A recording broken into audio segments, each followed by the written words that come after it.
USC recruiting is absolutely on a roll. Can the Trojans finish with the nation's #1 recruiting class? Locked On presents The Portal, the daily podcast covering college football recruiting and everything NIL. Part of the Locked On Podcast Network. Your team every day. Welcome back into the Portal Podcast, where you get your daily recruiting, NIL, and transfer portal news. I am your host, Brian Smith, longtime recruiting analyst and writer. Thank you for making the Portal Podcast your first listen each and every day. Today's show is brought to you by our friends over at 5-Hour Energy. Head over to 5hourenergy.com to find all 15 flavors to choose from. If you need one now, grab a 5-Hour Energy at your local grocery or convenience store. Stock up today and stay energized. USC Trojans, they are rolling. 19 commitments. There's a few more that are expected pretty soon. We're also going to talk about the transfer portal, how they might need a few more players this spring. As I've talked about recently, the Trojans got a chance to make the playoff, make a run at the Big Ten title, but they're going to need to add some of those players. And for me to talk about all this, I'm going to bring in a really important guy, Mr. Marc Kulkin. Locked On USC, Locked On Trojans. Anything you type in, you'll find this guy. YouTube, Spotify, Apple. Anything you need about USC, Mark's gonna know the answer. Probably already potted about it. So that's why I'm bringing you on, man. USC again, 19 commitments. Yeah, that's a lot this early, bro. Even for USC, which is it's pretty easy to recruit to LA, but man, I don't know what the deal is, but that is really, really impressive. Did you just curiosity first off? Did you expect this much of a recruiting explosion for the Trojans? This quickly. I had an idea that they were going to have a good class. Did I think they would already be close to 75% complete at this point in April? Absolutely not. But yeah, it's been a fun ride so far. I mean, they're at 19 right now. They're at 19 right now. There is a good chance they're going to be at 21 by the end of the weekend. And when you look at the numbers in the class itself, 19 committed, I believe 12 of those are from the state of California. And that's the biggest footnote to this class right now. When you compare it to everything else, since Lincoln Riley has taken over the program, California, the impression has been that USC is ignoring their own backyard. Well, they're back with a vengeance. They're picking the best from the trees right now in their backyard. So 19 commitments, I believe 12 of them are from the state of California, 9 from Southern California. So there's good balance to the class right now. Absolutely. And I think that's the way they should do it. Yeah. When I was growing up watching football mid-'80s and through all the way through the Pete era, even he went out and cherry-picked a Georgia kid or New Jersey kid or Ohio kid or whatever, but 75% of their class, give or take, was Arizona and California. Those I kind of consider Arizona just the extension of Southern California. A Phoenix kid or two, they'll probably get. But there's no reason for them to have done it. I don't know why they ignored as many kids as they did. In my opinion, it was not the best move. Sure. And again, it's been a talking point for the last couple of years. The thing that USC has been trying to do simultaneously with Lincoln Riley taking over the program is putting their infrastructure on the same level playing field as these other power programs are dealing with. So we're talking about getting their NIL department fixed, getting their Bloom Football Performance Center off and running, the new structure that's really enticing to the recruits right now. Developing those relationships with the high school coaches. Lincoln Riley's not from California, and some of the coaching staff, when he took over, wasn't familiar with California. So there's been that transition period. It's taken a little bit longer than they probably wanted it to. I know that they had 2026 as their target date because of how much talent is in this recruiting cycle. So right now it's kind of put up or shut up because they've done everything they said they were going to be doing in the background. And now they're at the front door and they've got to make sure they walk through it and bring everybody with them. Well, I think they've done a marvelous job so far. Of course, you got to close the class, got to add other players. But right now, they're in a really good spot. There are two things I want to talk about in general. Number one, there's no position they haven't hit in some capacity so far. So balance is there. And number two, you and I have talked about on air, off air, email, every way you can. They needed more help in the trenches. Oh, yeah. Look, there's nothing wrong with bringing in transfer portal, and we'll talk about that in a few minutes. But you got to recruit your backyard in general, as we mentioned. But for whatever reason, these things go in cycles. It's a good year in California for linemen, and they need them on top of it. So go get them. You know, I've seen Tapui play. You know, some of these other guys I've seen on film, they're getting big-bodied guys. They got the one kid from Texas who's really good too. It's okay to grab one of those as well. But you got local kids, go get them, because this is the kind of situation where you can build for a long time and kind of reset the boundaries a little bit, because they should at least be a contender in the Big Ten, I would say, every other year, conservatively. And you're not doing that unless you're getting trench guys, because I guarantee you Ohio State, Michigan, and Penn State, they're not going anywhere. Those three in particular, they're going to be a nuisance for you. And then, of course, Oregon's, that's self-explanatory too. So sounds like to me USC is joining that fray, and it starts right in front of the quarterback, center, the D tackles, those guys. They're recruiting the trenches much better. So on that point, did you hear that early on from like your sort of like, was that the focus, or was it just California in general? It was California in general, but it was also they knew it was coming up. So a Tom Tapui, you know, Tomohini, it was really important that you bring him into the fray. So it was really important that you keep a Simote Katoanga at home. He's the number one defensive end in the state. So right off the bat now, you're both exactly. And it's more than they're just good players. There's a culture involved here too. They're part of a certain community. And when USC is keeping those Polynesian kids at home, it branches out.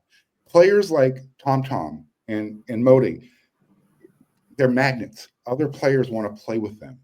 So now all of a sudden, linebacker like Talanoa Ely comes into play. It's that snowball effect, and it just starts mounting. It keeps rolling and rolling and rolling, and that's what USC is doing right now. For those that haven't seen California, you can now, like you mentioned, you can go out to Texas and you can pop in, hey, Jamarian, you want to come play with us? Now all of a sudden you got somebody from Texas, 6'4", 290-pounder.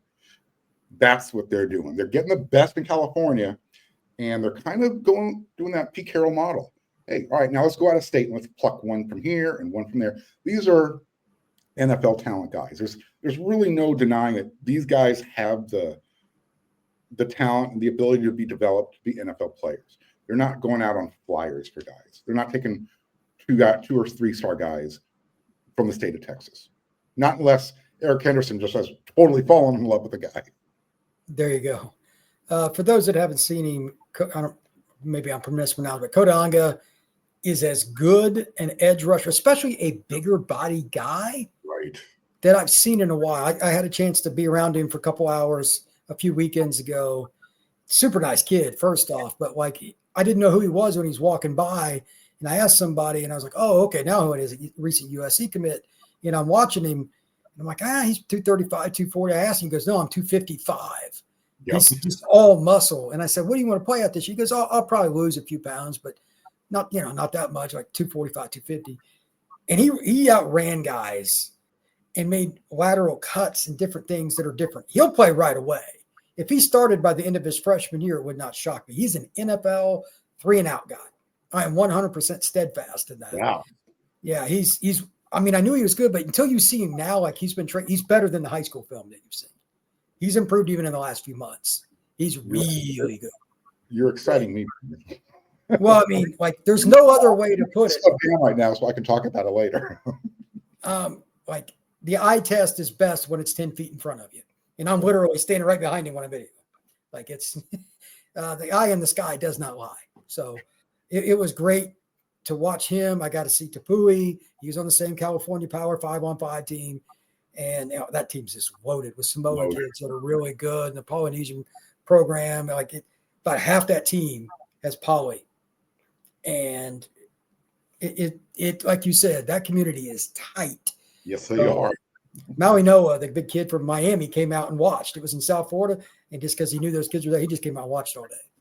He didn't have to be there. So that's a different kind of community. But I think they're trending in the right direction there. When we come back, we want to talk a little bit about the portal, because Mark and I both think that this is going to be a USC team that can contend. But what do they need to add from the portal to get them over the hump this year? That is next here on the portal.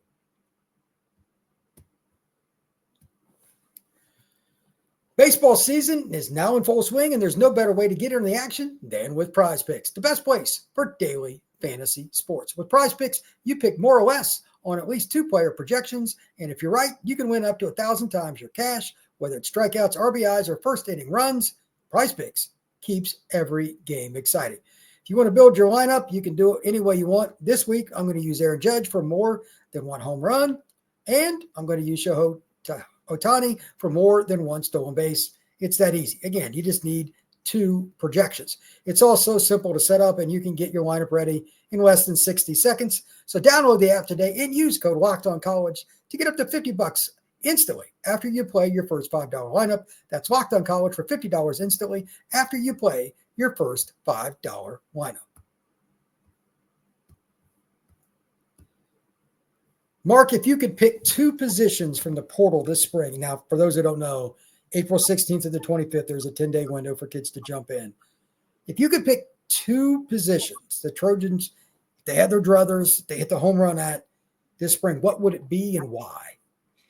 It's going to be linebacker and a little more depth, 1 more offensive tackle. Really? Okay. Are you concerned that the starters aren't ready, or is it just that you're concerned that a tackle's always a need, and there's hardly ever any good offensive tackles really in there? That's good luck. That's the scarcest of scarce. Right. But what's the reasoning? Just for depth purposes. They've been recruiting the offensive line.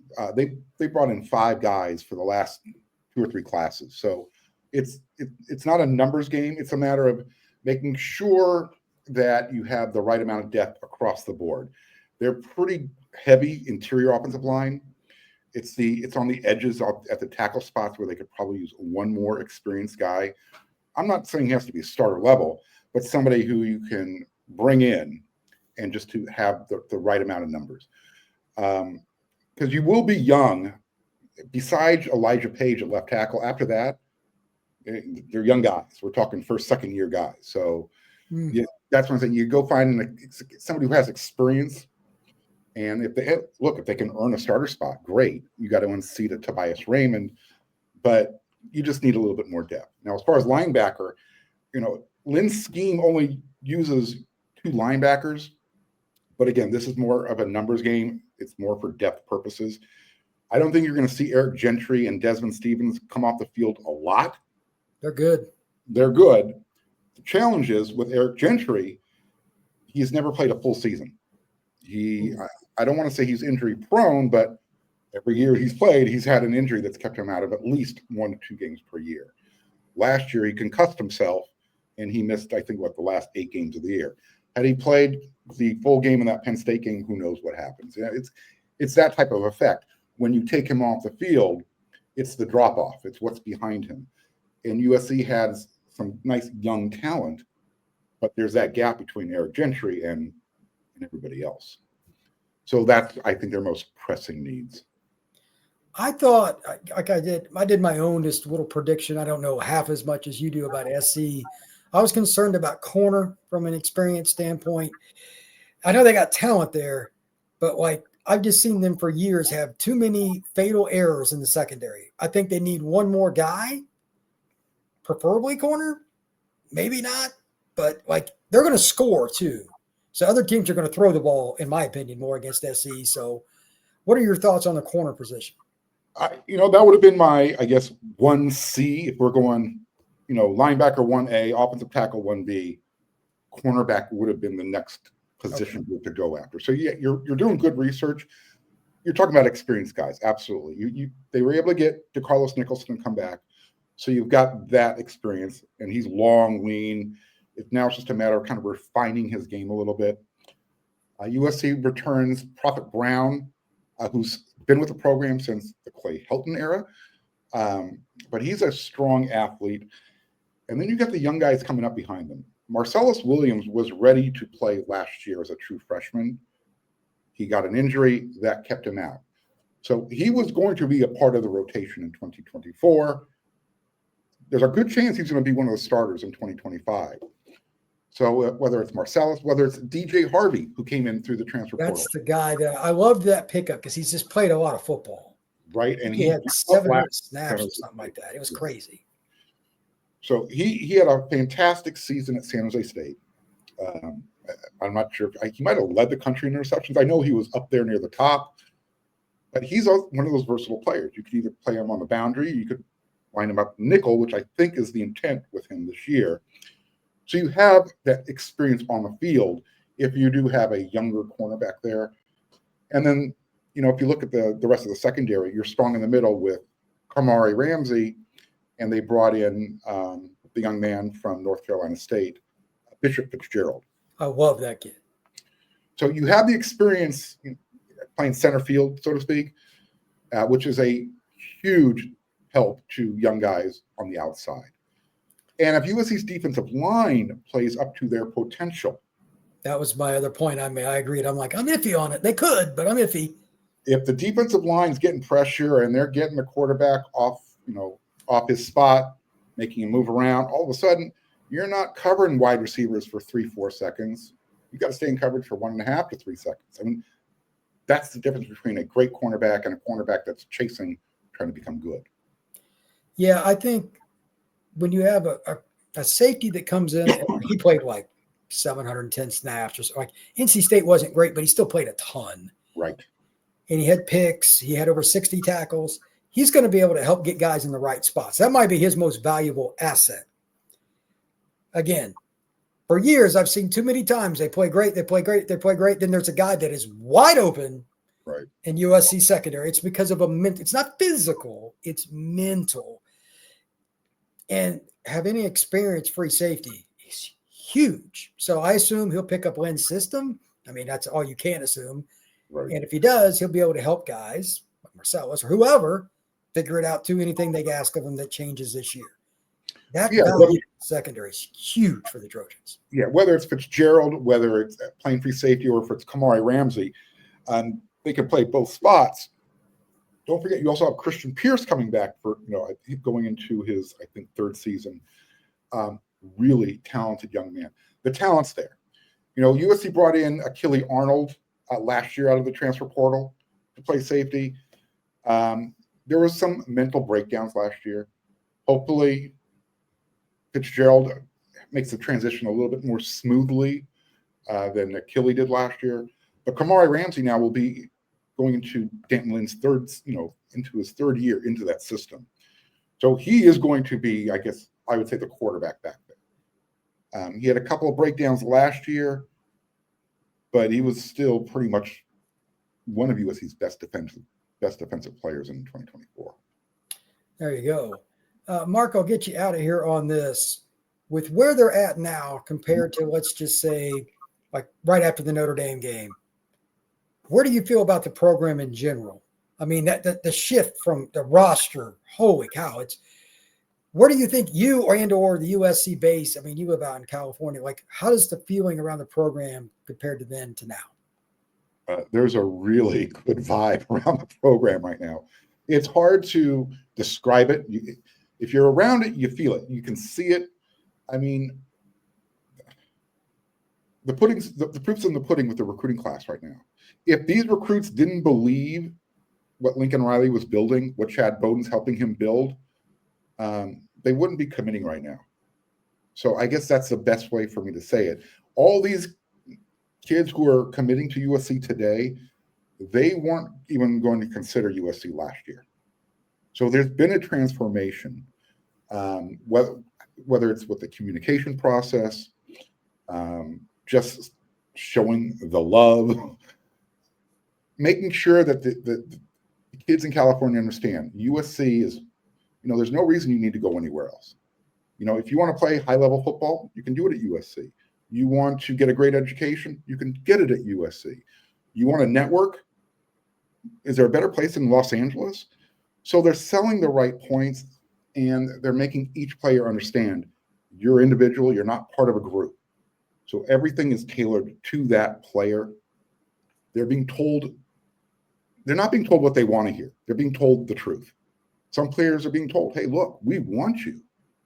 And you can be a part of this class. But if you're expecting something, you're not going to get it. I understand what they're telling you. This is what we're telling you. And if you want to be a part of it, this is how it's going to be. They're not afraid to spend money. I mean, they have gone all in with that, which is, again, it's part of the formula now. I think USC in the past, specifically with the California kids, they were telling, hey, why aren't you staying home? Why do we have to pay you to stay home? I think they understand that even if the kids want to play at USC, you got to pay them. So I think it would be naive to think that that hasn't played a role as well. But they went out and they just keep improving the coaching staff. They keep improving the talent. And these players, they see it. They want to play with the same talent. If they think they're part of the solution to help USC get over the hump, they're going to jump on board. You know, we always hear, Brian, I'm sure you hear this all the time. The players themselves, they don't really look at the wins and losses. They're looking at how the coaches interact with the team, how they coach them, how they develop them. And if the message resonates, that player is going to say, you know what? I'm the dude to help you guys get over the hump. You were close last year. I'm that missing link. There you go. That's a great explanation, Mark. Thank you for that. Where can everybody find your work, my friend? Well, when I'm not doing the Locked On USC podcast 5 times a week, part of the Locked On Network every day, you can also find my written content over there at wearesc.com. And tell you what, Brian and I do that for free here on Locked On. But if you got a buck underneath your couch cushion, we got a subscription special. Go check it out for $1. That's where you can find me. All right, man. You can find us wherever you get your pods. YouTube, Spotify, Apple, Odyssey, all the same places you can find Mark's work. You can find the portal. Please like and subscribe. We will see you again soon.